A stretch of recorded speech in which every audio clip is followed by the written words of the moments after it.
My brother likes to tell me that I don't quite got the moves like he does. But I tell him that dance is a storyteller's art. See this? It's like me and you came to this country across the vast ocean.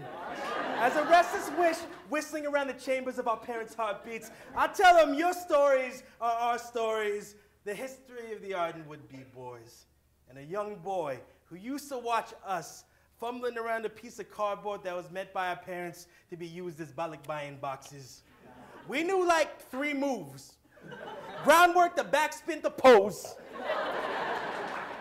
I've been in love with hip-hop since back in the day.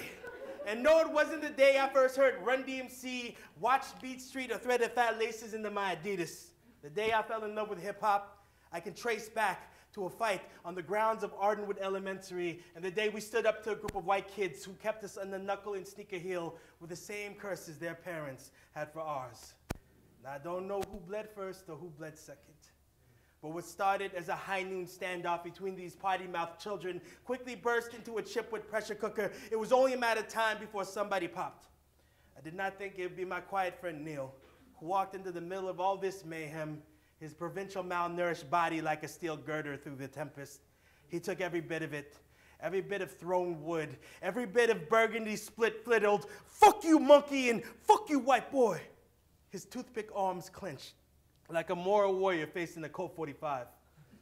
Now this was everything that defined hip-hop for us as kids. We who were made to worship at a house of European gods. We who were made to learn the words Washington and Lincoln before we ever learned the words Bonifacio or Rizal. We who were made to contort the nature of our tongue so we may more easily pronounce the words assimilation, acculturation. See, to tell you the truth, my crew, we really sucked. We looked like a bunch of heroin addicts taking a tumbling class. In time, none of us ever followed the straight pathways of Krylon or lived behind 2 turntables. I made one rap song in high school. It was called Busta Freak Mode.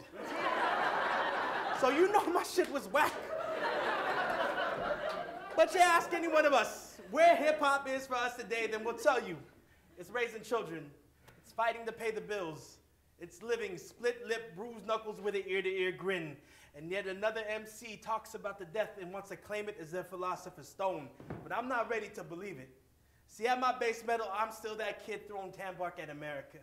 And yeah, most days I still dream about being a dope MC. But I tell stories, like this one. A while back, I found my baby brother curled up in a sleeping blanket on my parents' driveway. When I asked him, "What the hell were you thinking?" He looked at me and said, "I got these friends. They're B-boys from Hungary. Every night, they sleep on the streets to keep doing what they do. So I wanted to know if I love this art form as much as they do." A wash of embarrassment wipes over his face as he says to me, "You think I'm pretty stupid, huh?" I take a seat. I hold him tight. And I tell him, "Not one bit at all.